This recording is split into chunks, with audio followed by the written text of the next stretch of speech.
බලන්නව මොණ්ඩරාගල වෙල්ලවාය Kataragama අම්මන්තොට Mattala airport සූරියවව සන්ද්‍රිකාව උඩවලුව එම්බිලිපිටිය ඔක්කොම මේ පැත්තට පේනවා මධ්‍යම නූරලිය ශ්‍රීපාද පිටුපලාකල වෝටන් ප්ලේස් අම්බේවල පට්ටිපල ඔක්කොම බලන්න පුළුවන් මතේ මේ පැත්ත බදුල්ල පසර නමනකොළ එල්ල මයාගන වරක බලන්න පුළුවන් මෙතන මීටර වල 1970ක් තියෙනවා වැඩි 6300ක් තියෙනවා මෙතන මේ ලිප්ටන් කියන්නේ 1800 ලංකාවට එවිලා මේ තමයි තේමත් වදලා Ceylon Tea කියලා පළවෙනි එකේ මෙයා තමයි ජේ තෝමස් ලිප්ටන්.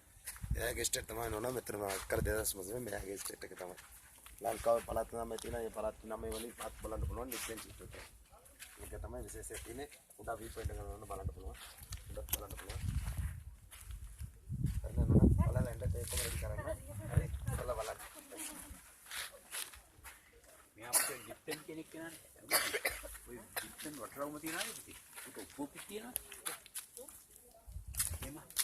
ඔය ටවුන් හෝල් එකේ කොහෙන්ද ලිප්ටන් වටරවුම තියනවානේ.